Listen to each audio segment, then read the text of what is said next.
Welcome in, come meet my Bristol bro. Anything from this to that, my Bristol bro. So nice to introduce my Bristol bro. Anyone from him to her, my Bristol bro.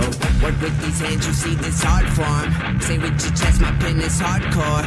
Even at my desk, feel like a star-lord. And it shows how much we give it all for. Now it's time to give them all an encore. Till it's back to the drawboard. Welcome in, come meet my Bristol bro. Anything from this to that, my Bristol bro. So nice to introduce my Bristol bro. Anyone from him to her, my Bristol bro.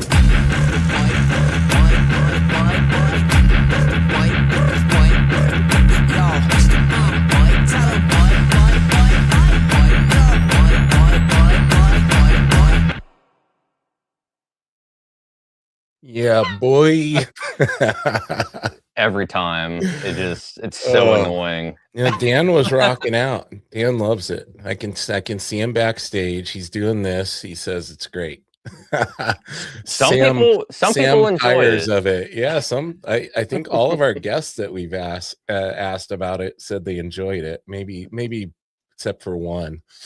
Yeah. We'll now it's just going to be a bit every time. I kind of like the bit.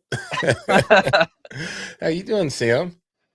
I'm doing all right. To be honest with you, I've had better days. Okay. We'll leave it at that. You can tell me off air if you want. Oh, dude, it's an off air conversation for sure. The last 3 days, let's say, have been interesting. Yeah. But besides that, I've been great. I'm making your day better. I got the memo and I finally wore a hat this time. Good. Since I never wear a hat, so I'm getting with the program. Good. It's my only one right now, comic related. I have an old Punisher one somewhere, but it's seen better days, so this one's gonna have to do. Let's welcome in our friends in the chat, Mr. Yevgeny Sokolov. Go get that Yevgeny Sokolov cover, guys. White Line Deadline 2. What, 3 days left, Sam? Yeah, it's, at some point during the night tonight, it's going to roll over in like 48 hours. Okay. And then, so like, what is today? Tuesday. So like, real early in the morning, Thursday, it's going to end at like 3 a.m., 4 a.m., something like that. So cool. Coming up quick. It is, yeah. And like the last 48 hours, like official 48 hours is typically like the biggest fundraising thing that you get. Right. Yeah, I think that judging off of the last time, I made like $300-400 the last 2 days. So it's like if that kind of comes to fruition again, it's like this thing might cross to like close to like $2,000. That's awesome, man. All the last minute people, all the people making sure their paychecks come into the bank account, waiting for the last minute to back. Yeah. Awesome. All right. Well, we have an awesome guest today, an amazing artist. How did you meet this gentleman before I bring him in? That's honestly a good question. I don't recall my my first run-in with Dan. If it was through like IC3 or if it was through like a Discord somewhere or he's contemplating. I see he's thinking too. I honestly don't remember. I just I remember obviously seeing his work and just being like, holy shit. Like the first thing that caught my eye was his lettering. It's like, as you're aware, it's like I'm a big just traditional guy in general. Like Don Simpson, for example, is like huge, like one of my favorite letterists and all that kind of stuff. And like Dan, like his lettering is incredibly good. So I snapped my eye on that first, and then his cartooning, it's like, oh shit, like this dude can draw. Yeah, he can draw his ass off for sure. Yeah. Well, let's not honey dick everybody. Let's bring him in here. Mr. Dan Goodwin, welcome to the show, buddy. How you doing? Hey, what's up, guys, man? Great to be here. Nice to meet you guys. Nice to meet you officially, and already taken aback by the artwork in the background there. Ooh, yeah. I'm cool also stuff. An art collector, so yeah, got the addiction. What do you got? I'm gonna give you the full screen. What do we got there? Okay, so I could go through it all, but I'll go through my main pieces. So I got a Pat Broderick right there, who I'm excited to see at IC3 in Jacksonville. Edison Neo, when you had him, the thumbnail, the thumbnail had that cover right there. So that's It, the cover that it did. yeah. Simone Bianchi, prelim. You know, I do have a budget. Yeah, exactly. Batman and Joker. Followed up by Dan Panosian inking on Joyce Chin right there. It's a Green Lantern cover. Title page. I love title pages. Chris Bachalo's Amazing Spider-Man. Family Ties Part 2. Wow. This is an indie artist, Robert Norton. He does a fan comic dedicated to the Masters of the Universe. Oh, there This you go. happens, yeah. And then a Larry Stroman piece. Yeah, I can name them all too, but let's, I mean, yeah, I don't want to get too jealous.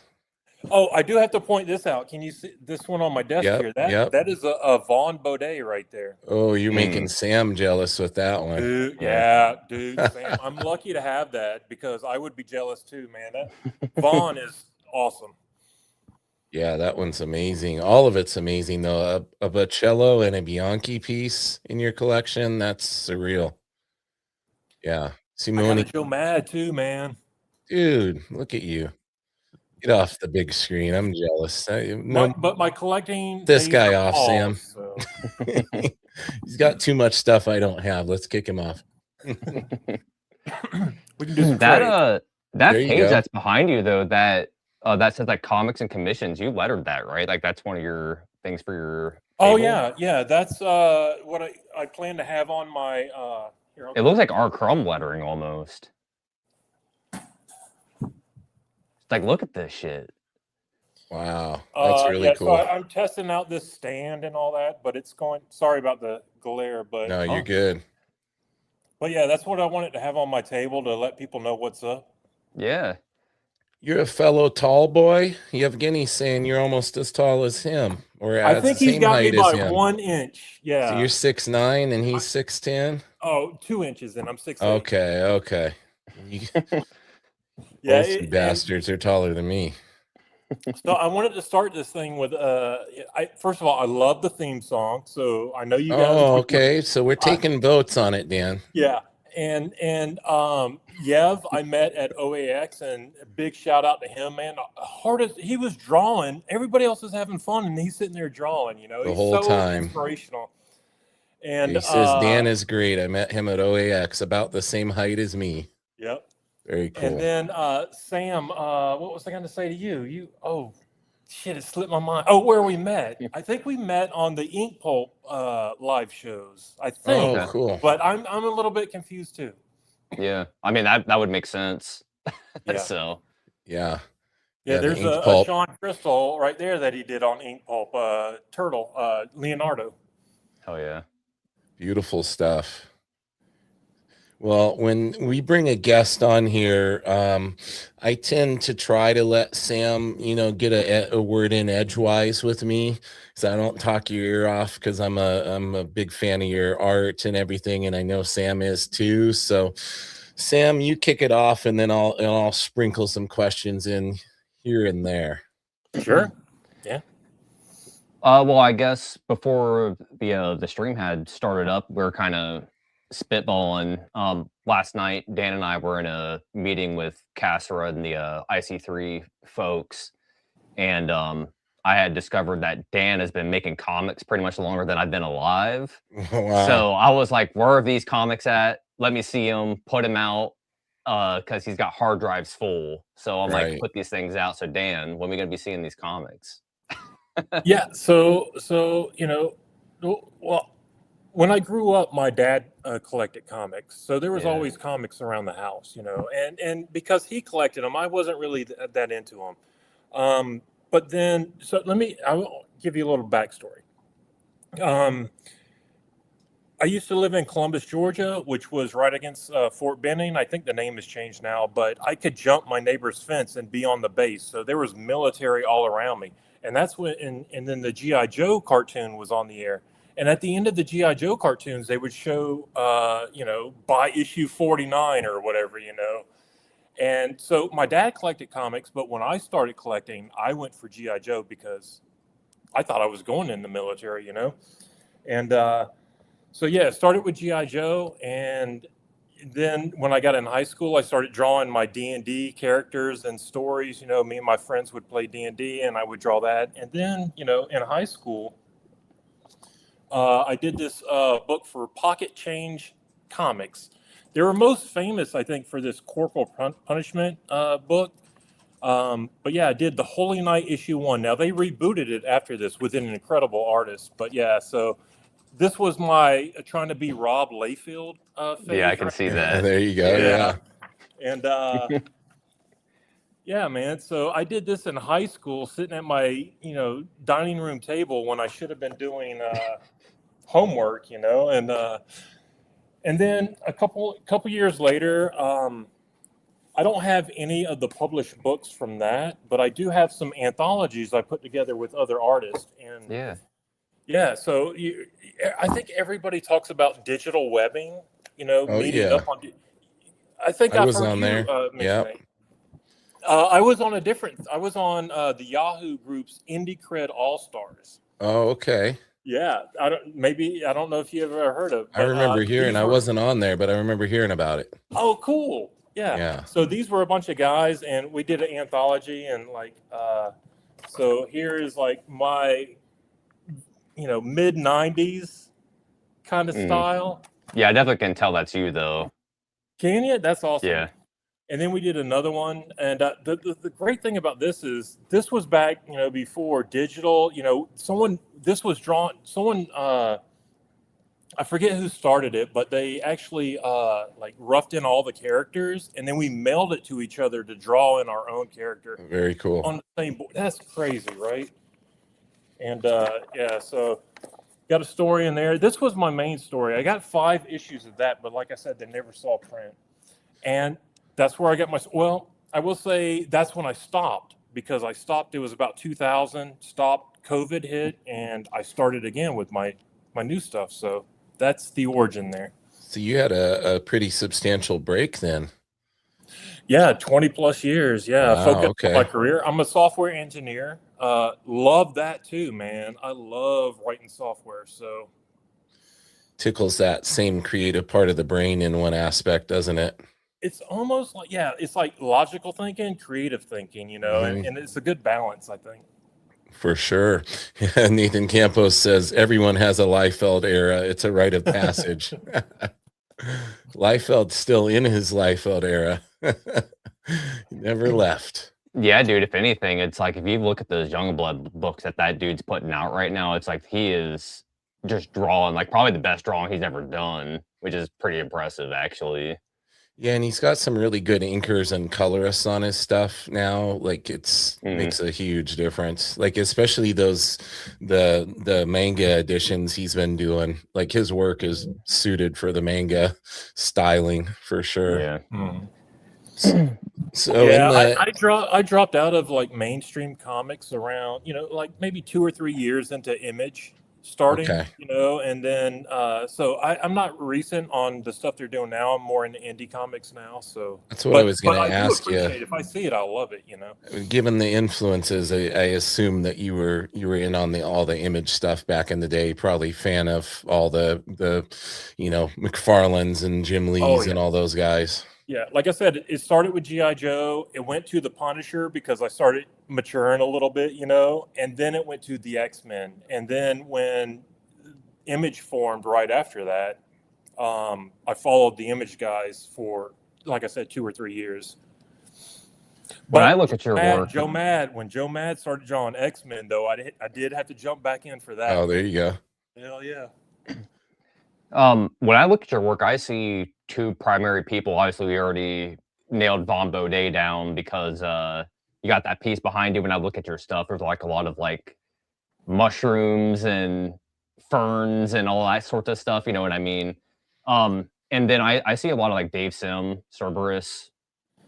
So that's like those are the 2 that I see like kind of like your influences, I think. Yeah, man, that's perfectly said. But I would mix in there also like Looney Tunes, you know, Bugs Bunny and stuff, you know, because that is a big part of it too. Dave Sims for that lettering. Oh, Dave Sims, from like seeing those first like 20 issues, his improvement. wow, that's crazy. And then later that lettering and Gerhard doing the backgrounds, and definitely Von Baudet, but graffiti in general, right? There's a lot of Baudet and graffiti. So I would say a little bit of Baudet and graffiti is a lot of inspiration as well. So when you stepped away from art, you kind of stepped away from collecting altogether back then? Reading books, collecting. I didn't start collecting art until to like 3 years ago. But collecting books and drawing books, yeah, I totally checked out of it, and I regret that. What got you back in? COVID, nothing to do. Yeah, Like nothing to everybody, do. you hear that, you've heard that story, right? Yeah, went back to our roots. Yeah. Yeah. My dog died, my girl left me, and I was stuck in the man. house. So let's figure out what to do. It's the makings of a country song. I was about to say you should have been a country star instead of a cartoonist. Yeah. That's There's one way lots of to paths. do it. For sure. So one of the things though, because I was already telling you, Dan, like I would assume that your colored issues had come first, and then that black and white issue, that's the most recent one, the Warp Dragon stuff. Yeah. I love your work in black and white, and I'm kind of curious, like what your thought process was going from having all of your comics colored up into to changing it to black and white, because it is such a drastic difference. Yeah. So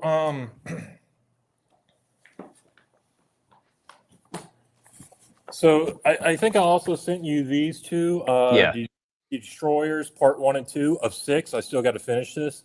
Yep. But at during these stories, I went to black and white with a little bit of color.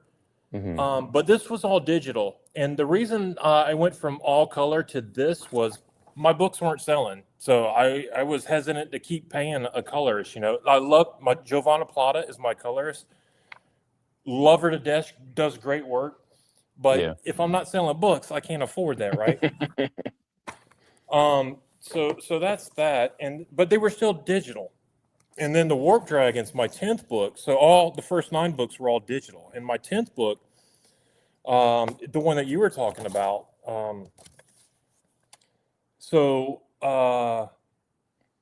This is my first traditional book because I got accepted to the IC3 show in Jacksonville, and that's backed by the Comic Art Fans parent company, and they got OAX and all that. And I was like, there's no way I can show up without having some original art. So I did this all original art, and I was planning to do more gray tones and everything in this to echo more of what I just showed you. But I was also scared of time because you wanted to make a whole book in 3 months. So I kind of, so whatever I did worked for you, right? So I love hearing that. And I'm torn because I like the traditional and having the original artwork, on hand, but I feel like I get more detailed and exactly what I'm looking for digitally. So I'm probably going to do a combination of both going forward. And also, this is the one that you mentioned, the lettering. I did all this cool lettering by hand, even the sound effects and crazy. So that was super fun. And even when I did it digitally, though, I will let you know, I did use a font to lay out the text, but then I would create a new layer on top of it, lower, make it faint, and then I would trace over it with the pencil. Mm-hmm. But yeah, I love Dave Sims' lettering, so I'm trying to achieve that as much as possible. Are you following any current artists right now? I know you said you weren't really looking at current books, but are there people whose work you're looking at nowadays that inspires you? Because I kind of see some Scotty Young in your work, but he probably has a lot of the same influences that you do that kind of led him to where he's at now. So anybody currently that you like to look at? Brett Bean is another one that comes to mind. Yeah, I mean, dude, I love all art. I've got like I said, I've got an indie artist in here next to Chris Bocello. I love all art, and it all inspires me. Scotty Young is great. But I will have to say, right now, if I see Damian Scott drop a piece, boom, that Yeah, Damian Scott is killing it right now, and I'm very inspired by his work. very cool. Keeping your pulse on things a little bit, probably through Instagram. It's probably feeding you all these different artists every day like it does us. It is, but I'm also part of the comic art fans community, buying Right. original art, and they got shows left and right all week, and you're always seeing great stuff there. Yeah. I saw them do that post about that Blazing Saddles poster. I don't know if you guys saw that or not, but like I'm a huge Mel Brooks fan, so it's like I saw that they had that, and I was like, I wonder how much that's going to go for. 'Cause that's Oh, like it's something I would even consider to buy. it's gonna be crazy. Mel I'm just sure.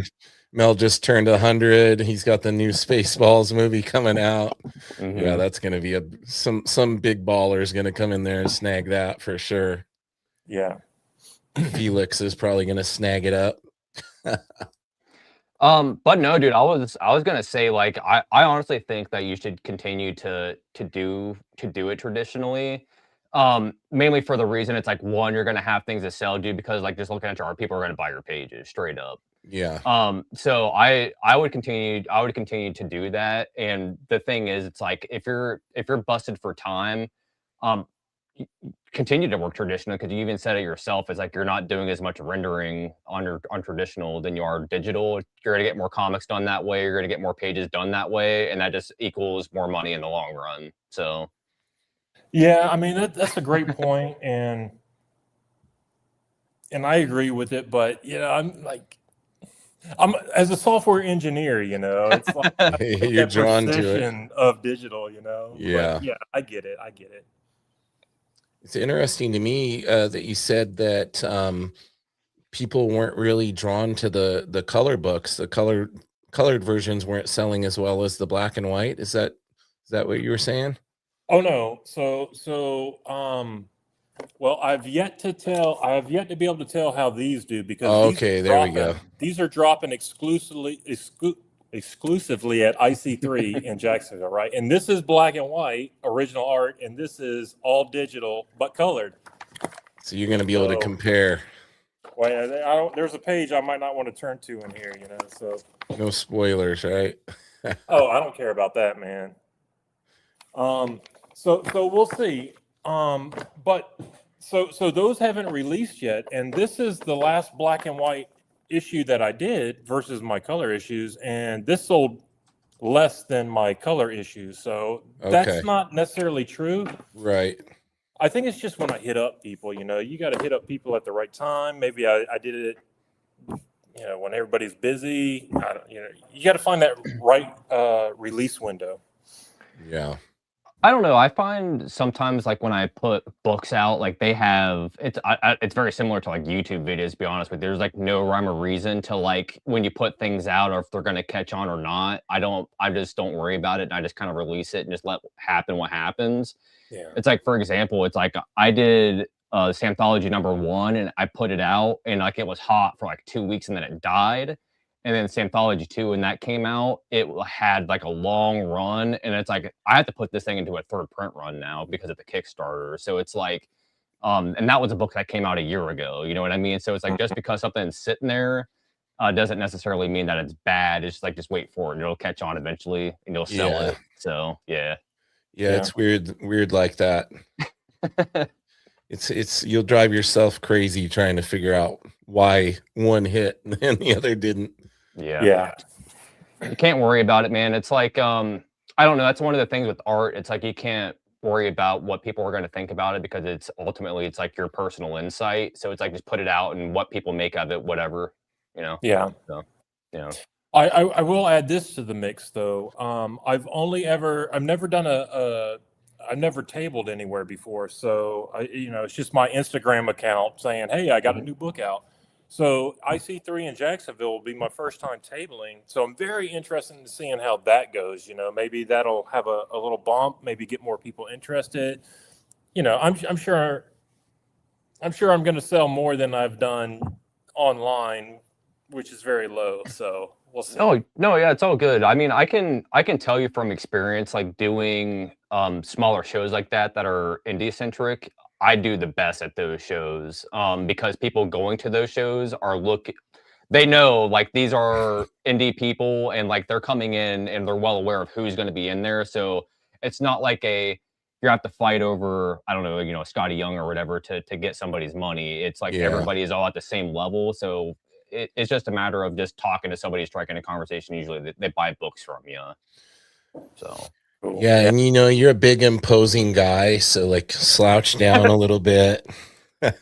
I was planning on standing the whole time. So Oh maybe no, they're gonna run. Sam brought up a good point. I forget who we had on, but we were just talking about like being at cons, and one of Sam's pieces of advice was like, don't have your head down in the drawing board the whole time. Like make sure to interact with people, like right. it goes a long Yeah. ways. I don't plan on doing any drawing at the show. I'm there to have a good time. And, some people like drawing at the show. That's fine. I think I would be more responsive and fun if I'm not drawing at the show. So I'll take commissions afterwards. But at the show, I'm just going to try to engage, Yeah. Do you have any fellow creators that you're friends with that you're going to get to catch up with there, or maybe people you've interacted with online that you're looking forward to meeting in real life? Sure. Yeah. I'm big fans of the calf community. So Cosner is going to be there. Bill stopped by. Newell Stingray. You guys probably heard of him. He'll be there. That whole crew. I'm very excited. Brandon Paul. yeah, Brandon. Oh yeah, Chuck Maxwell's I think daddy. he's right across from me. And Oh, awesome. Oh yeah. and my main character is a dog. The main character is dog. His main character is a dog. I think they're putting all the dog dudes in one area. There you go. Yeah, So you I'm guys will be excited in to meet him good and company. Jamie Jones and Jim Rugg's going to be there. Hoping to give him some books. Nice. Yeah. Yeah, dude, Jim is one of the nicest people on the planet. It's like every time I've ever interacted with that dude, it's always just been straight gold. And it's like the thing that I would recommend to do is to pick that dude's fucking brain as much as you can, dude, because like he is just an endless sea of knowledge. Treasure trove. Yeah. Yeah. But dude, yeah, that's awesome. That you're meeting Brandon. I think I had told Brandon to hook up with you because like as you just mentioned, both of you guys make dog comics. Mhm. And it's like, dude, like a crossover, it needs to happen at some point, like a split comic or something. Yeah. Dude, because like if you haven't seen Brandon's like work, like Chuck Maxwell, it's fucking incredible stuff. Yeah, insane. I have his first book. Yeah. Oh, Yeah. cool. Yeah. Yeah, great stuff. Yeah, it'll be really cool for you guys to meet up and connect. And yeah, it's the fun thing about cons is doing that networking and community building too. So it's cool to hear that you're going to be like going there with that intention in mind and not planning on just sitting and drawing the entire time. And don't get me wrong, I love watching artists draw, but those moments of getting that one-on-one interaction, even if it's for a couple of minutes and picking their brains is always nice. Well, the problem with me is they see me doing more erasing than drawing, so I don't want to waste anybody's time. Nothing wrong with that. I was gonna say that we do have a question here in the chat from Nathan Campos. It says, Dan, when you bring a project together, do you develop character designs first, or do you write out the entire book? So all my books, the 10 issues, are all the same characters, right? So I'm not creating new stories with different characters. There might be background characters or side, lesser important characters, but it's mainly around my characters that I've carried through 10 issues. But I will say this, I can't just jump on a group of characters and start writing a story or drawing them. So even before I started this book, I spent like 6 months thinking of what the team would be, doing sketches. So I spent a lot of time figuring out the team. And I even did I was going to do a 60-page book, I got to 48, 44 pages or something, and I scrapped it because it just wasn't working. And then I restarted again, and the characters started working. But I did spend a lot of time thinking about who these characters are, why they're a team together, and all that. And if I had to do it again, like for just some, random idea that I came up with, I would probably do the same thing, is like focus a little bit on the, who the characters are and why they're important to each other. But yeah, so I haven't had to worry about that for a while. So we'll see what happens next time I do. When you write, are you thinking about it in scenes? Like, are you visualizing a certain scene or a certain part of the story that you can picture in your mind and then going into writing that scene? Or are you doing some of the writing beforehand? I know a lot of the artists like that I talk to who also write, it's more visual for them. Like they've got an idea for a sequence in their brain, and then it's kind of what they write is informed by that. Is that kind of your process as well? Maybe I will tell you my process though. It is basically where's the start, where's the hard part, where's the ending, and then if I think this is just gonna, like for Warp Dragons, when I decided it's just gonna be a one shot of this character helping other characters, I knew it was gonna be about 28, 24 pages. So I tried to figure out where it starts, where it gets hard, the climax, how they solve that, and then I'll like just start doing like one description per page. So this page, the intro page is this, the next page they do that, the next page they do that, and then as I start thumbnailing, I'll be thinking about the dialogue. So I never write it completely.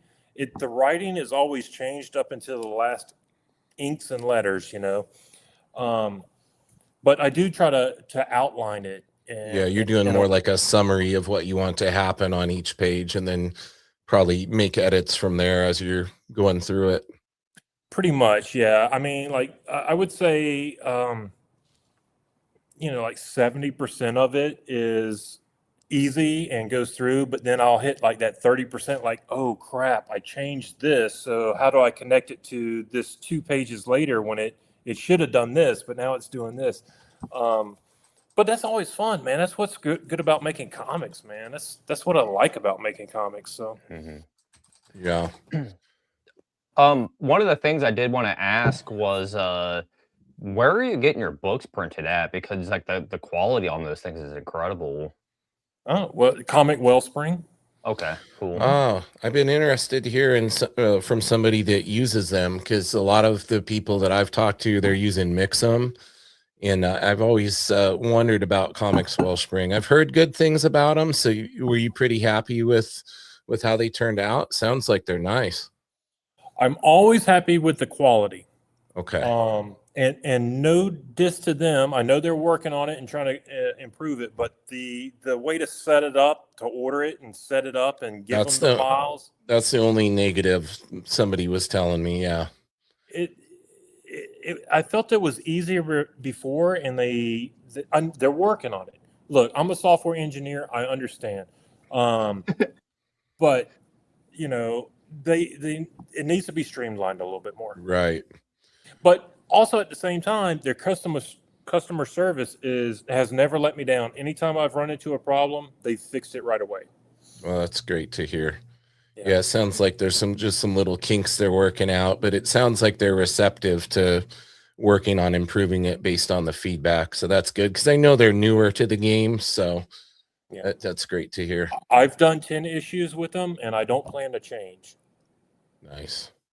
Yeah, I pretty much use Mix'em exclusively.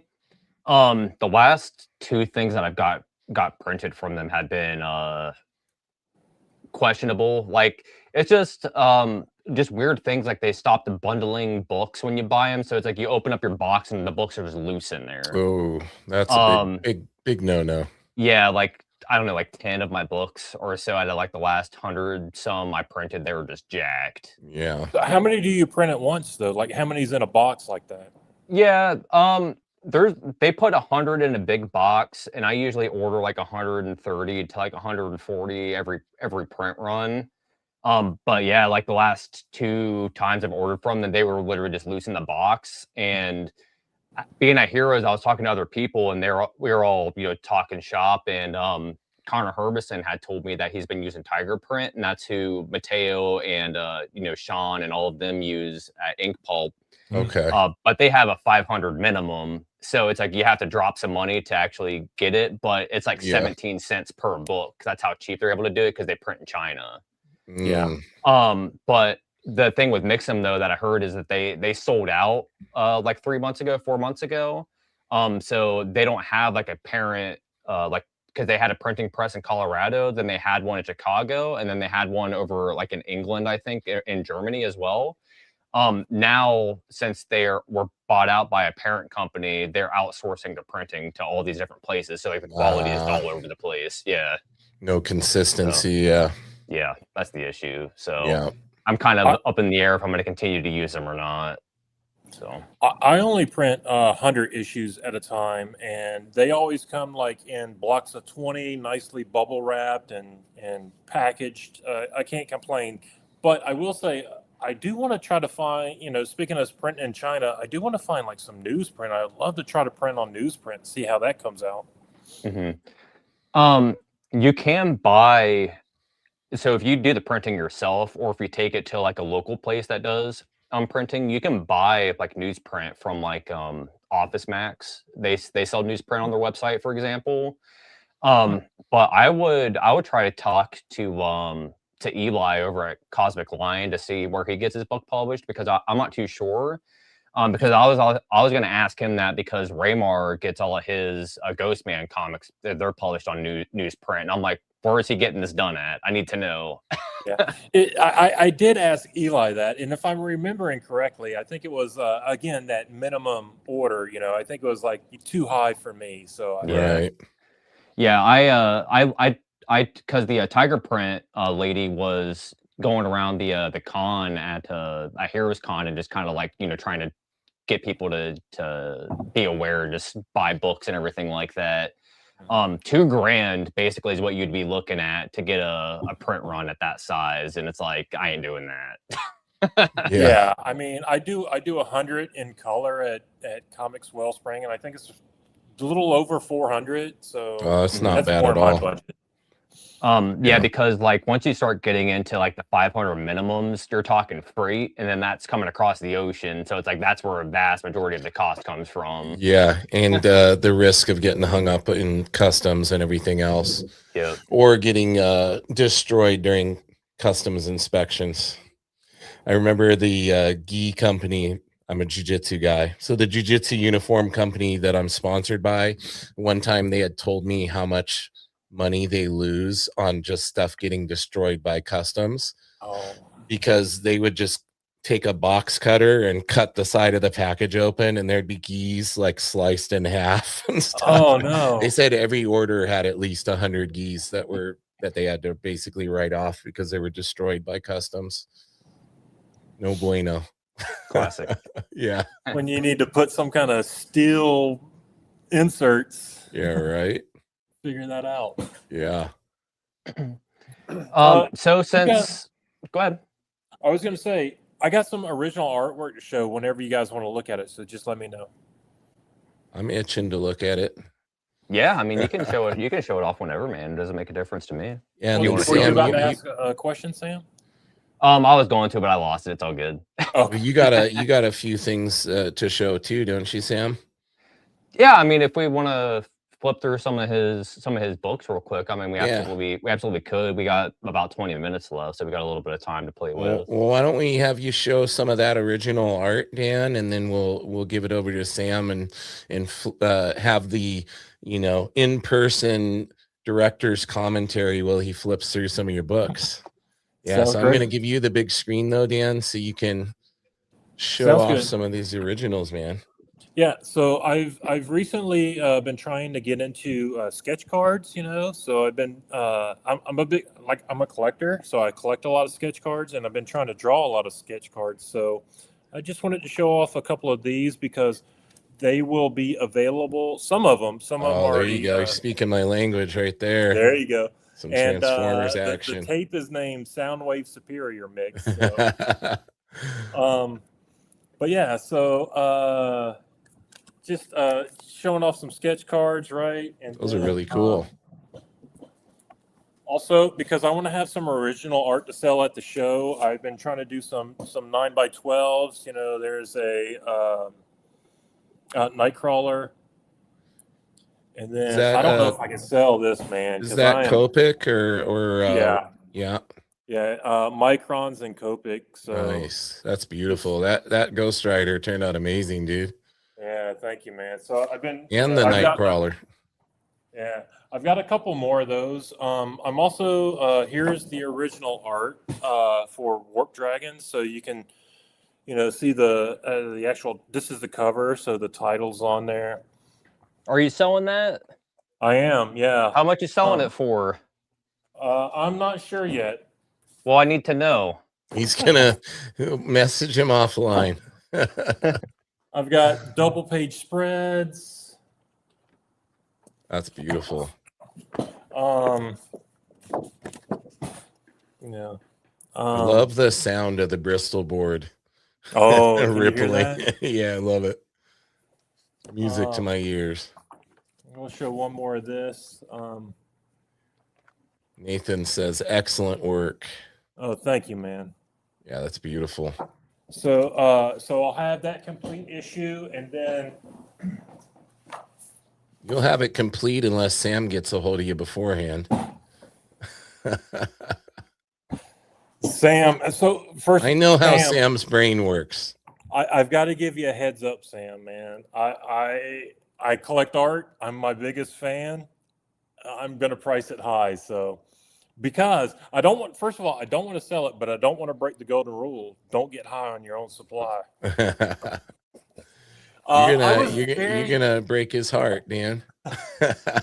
Sam, the one. But Sam, I will do. How about I do a pinup for your book? I'll do that. Oh, there you go. Talking. Yeah, hold him to that, Sam. It's on air. That's the piece from the flyer that we used on the thumbnail. Yeah, that's the. I was asked to do the IC3 poster, and the lettering is actually. Oh, you comped cool. It. Yeah. Yeah, man. So, yeah, man. I was talking about going back to digital earlier, man. After looking at that, it's hard, man. I'm telling you, dude. Don't do it. I see, Dan. I like digital too, so I feel you. I do a lot of my roughs and stuff on my iPad, and see, that's what I'm thinking. I should maybe try that approach. Maybe even pencil it digitally, print it out, and ink it. Yeah, do the Dan Fraga Tradigital method. He does the roughs and the pencils in the iPad, and then prints it and inks it. So then you got something to sell. You get to get your digital fix. Best of both worlds, right? Yeah. All right, let's give Sam the big screen here. I will say this, though, from going from digital to traditional, traditional is a lot fucking harder. For sure. At least for me. For sure. Especially drawing that big. That's what gets me, when that transition, when you're not used to, you're so used to working on that smaller screen in some cases, and then you're working on an 11x17. Yeah, and I noticed that my lines are thicker when I'm digital, because maybe I zoom in too much or something. I don't have that sense, and the lines are just, the line weight is just. But I like graffiti too, and sometimes that has a lot of bold lines. So I think the more you do it, the more you'll get it locked in. Yeah. All right, Sam. Shameless plug, ladies and gentlemen. We're going to be coming up here on the last 48 hours at some point here in the middle of the night tonight. White Line Deadline Part 2. We got Yevgeny Sokolov and Johnny Ryan on variant covers. Loads of fun pinups in there as well. So make sure you hop on there and pick it up while it's still up. And then one of the things that I wanted to ask you, because I wasn't sure with some of these comics, what is in what order exactly? So yeah, I made a grave mistake. I had the thought of a band releasing an album, Yeah. and it doesn't have a album number one, album number two on it. Right. And it's up to the fans to go figure that out. So, but yeah, that kind of you'll notice on the Destroyers, I started putting it on the E there in the logo. Yep. That's 106 there. Yep. Yeah. So I yeah. For the other ones that you had, if you open the inside front cover, it does say one of four. It should there be we go. 4. Yeah. Cool. Nice. So my bad. To be fair, bands being do unique. that. You ever hear of Van Halen?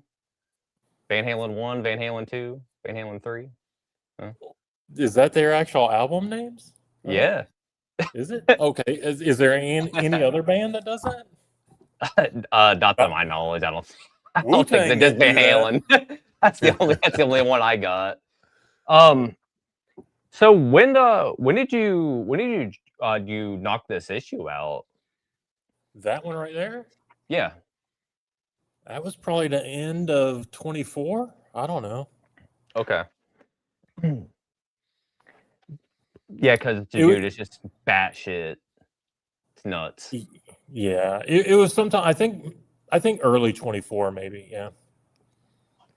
I could find out if you need the exact. Oh no, it's all good. Do you have like a like an objective with the comic? Like, are you trying to say anything with it, or is it purely just something that's just like fun? So it's fun. It's a crew. Yeah. I do want to say something about the crew. Eventually, I'm in no rush. I just want to have a group of people getting in adventures and slowly revealing things as I come up with them. I don't. I do have some overall goals, but for the most part, I just want to have fun and see where it goes. Such cool character designs, man. Yeah. That right there. I love all your, I love all your backgrounds. Oh, thank you, man. Well, that's a pinup right there on the right, though. And I love hiring indie artists to do pinups. You'll notice the back covers I pay a lot of attention to, and that's Harold George right there. If you look at the one, that's Jason Krager right there from TD Arts, and of course we all know Mafood, right? So I don't like variant covers. I will never. Well, I hope I never do a variant cover. Instead, I like to really say, here's my special guest on the back cover, and have that act as the variant. I'm not even gonna lie to you, Dan. I didn't even see this. Now Sam's like, whoa, right now. Yeah. Did you not see the inside front cover? I didn't actually. Oh shit! Yeah, it's just literally right here in front of me. Amazing. Yeah, dude. I don't know how I fucking missed that. That's crazy, actually. Jazzy Jim. Yeah, man. Jim Mafood's been very supportive. Yeah, same. Yeah, he's awesome. I mean, just the ink pulp guys in general. It's like they know what they're doing. You know what I mean? So 100%. Especially Jim. That's one of the things that I love about Jim. It's like he's doing like car wraps for Nissan and ad campaigns for 40 ounce for a Colt 45. Yeah, he's doing everything. Comics for Peach Momoko, but he's still got time to do pinups for us and But he doesn't have time to come on Bristol Bros because he's doing all that other crap. That son of a bitch. Well, he promised he'll be on. We keep bugging him, and he's gonna make time. We're in the same. Me and him are in the same time zone, so he doesn't have an excuse for it being too late. Maybe he likes sleep more than you do, Sam. Yeah, this is beautiful. Yeah. So what it's supposed to be showing there is they play knife hockey, and the crowd is all riled up. The crowd has guns and missile launchers, so they had this force field over the rink, right? And what you're seeing there is just like the crowd just shooting at the players, but the force field is stopping it. That's awesome. Yeah. Is what it reminds me of is like the you know, like the flower clouds in SpongeBob. Yes. That's what it reminds me of. I didn't set out trying to do that, but I did. Once I did it, I was like, oh yeah, that kind of looks like that. Yeah, the level of detail in your stuff is awesome. It's nuts. But see, I don't think I can do. I think I can only do that digitally. I don't think I can get that detail. Like, you could. It's just going to take you longer. I'm sorry. I said you can. It's just going to take you way longer. Yeah. And wear your eyes out quicker because you won't have the infinite zoom. Yeah, dude, like Von Baudet lettering to a T. I see it when I see it. Thanks, man. That's a big compliment. It is. I'm a big fan. Yeah, same. All right, so like I was telling you, Dan, we're kind of playing up against time here, so I'm just going to get into Warp Dragons. Dude, this thing is fucking nuts, folks. Just black and white. I mean, you already know that's kind of how I like to roll. Inside front cover, the story starts. There is no credits. There is no. It jumps right into it. Good. Dig it.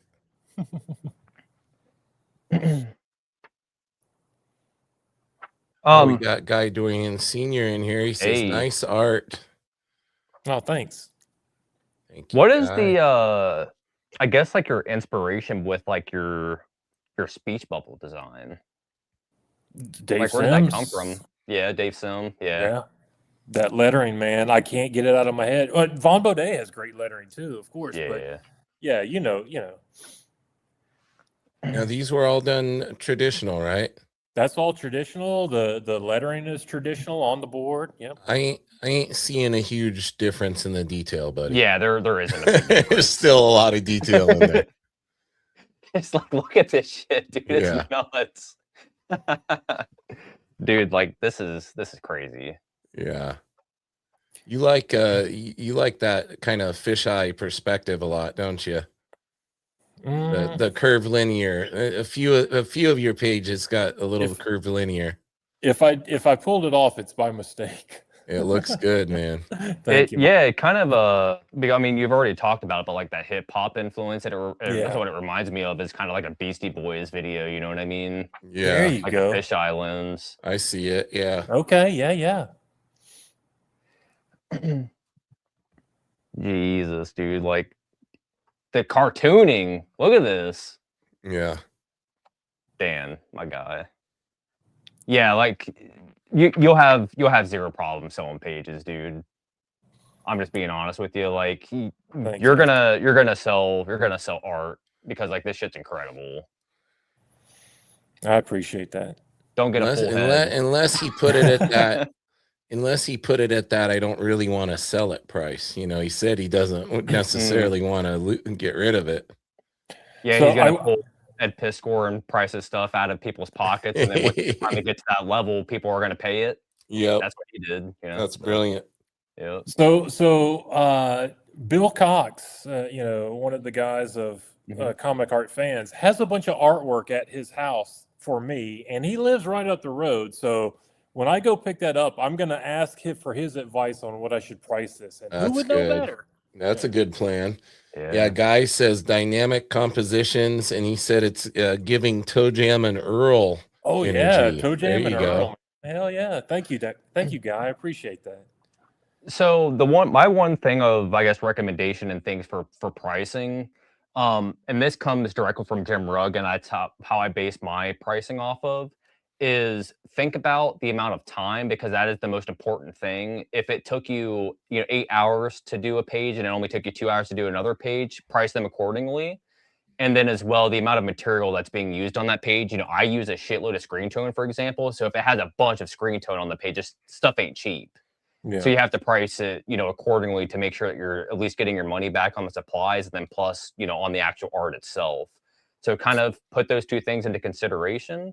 And then the third thing that you need to worry about is the level, that you're at, and then look at, what the pros are selling their pages at. Like you can buy a Jim Ma Food page, for $400, $600, so on and so forth.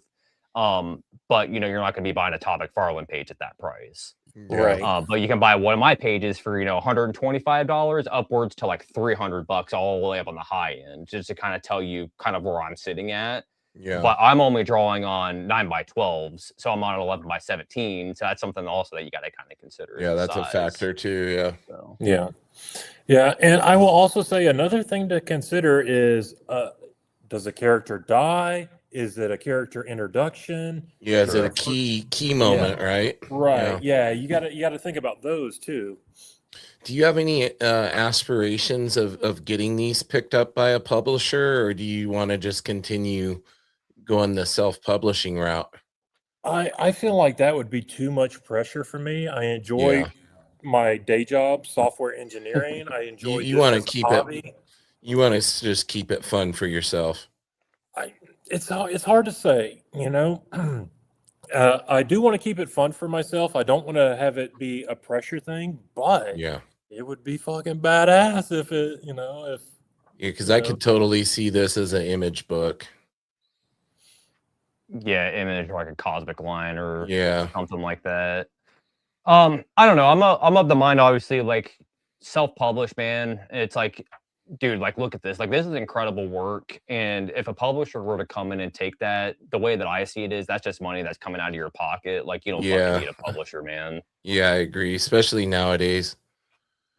Yeah. Obviously, if Daddy Marvel or DC or something comes knocking, and they're like, "Hey, Dan, I got a $400,000 paycheck here for you." We're talking different terms there at that point. But at the surface level, fuck them, dude. Keep doing your own thing. Yeah, definitely my own thing. But I would enjoy like maybe doing a one shot if I could have a little bit of creative freedom. For I'm not really into DC. Obviously, if they said do a Batman one shot, fuck yeah. But I'm more into Marvel. So, give me some odd D-list characters and let me just go have fun with them. I would be down for that for a one shot, but definitely not anything beyond that. Right. What would be your dream Marvel? Are you done with yours, Sam? Yeah, I think we should start wrapping up. All right, I'll throw you backstage real quick while you switch over.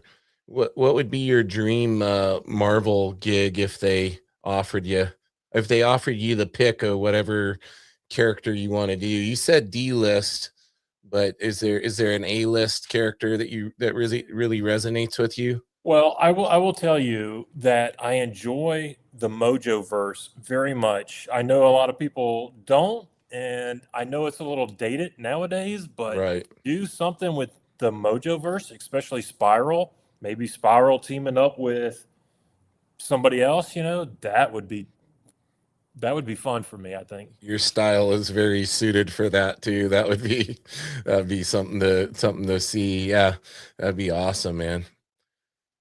What else you got for him, like Sam? Where do you see him? Like what do you see for him on Marvel? Well, I wasn't gonna suggest a Marvel. I mean, we were already talking Scotty Young and Brett Bean and whatnot, but it's like I Hate Fairyland, I think would be like a perfect book for you to be on. That would be fun. That's a good idea. Yeah. Just all the mushrooms and everything like that you draw would be crazy in those books, dude. So put me in touch, Sam and James. Come on. I will put in a good word for you wherever I can, Dan. You're so immensely talented, and it was just awesome to see some of your work, especially seeing some of the originals and everything. And, appreciate you spending the time with us today, man. No, I appreciate you guys, man. Thank you for having me on. I really thank you. Why don't you shout out again where you're going to be at the upcoming con so everybody can come and check you out there? Sure. I'm taking a little break now because I'm getting ready for a show, but daily post to my Instagram at doghouse059. Sundays in Space is the website. But my next big thing is the Jacksonville IC3 event. That's July 11th. I've got my table. I'm first time tabling, very excited. We'll see how it goes. And after that, who knows? I'm looking at some other local shows. Ocala, dude. I got a great Ocala con story if you're interested. For And then sure. there's I think like a Lakeland one or something. But I'm gonna try to hit up more local shows. Yeah. So see me in Jacksonville. Hit us with that con story. That's how we'll wrap things up. So for Jim of Foods, Arachnid Enforcer, I did some fan art. And it was the Arachnid Enforcer and is it Gangster Boogie? Gangster Boogie. And I was at that show and I saw Mike Spicer and I asked Mike Spicer if he would color that for me. And he said yes, and he colored it. And Mike Spicer colored one of my pieces. So holy cow, dude. That's amazing. That is amazing, man. Not many people can say that. I paid him. I commissioned him. Still, not many people can say that. That was amazing. I love my colors, Giovanna, but to see that by Mike Spicer blew my mind. Shout out to Mike too. He's having some health issues that he's battling through and everything. So pulling for you, Mike. Stay epic with your colors. Dan, it's been a pleasure, man.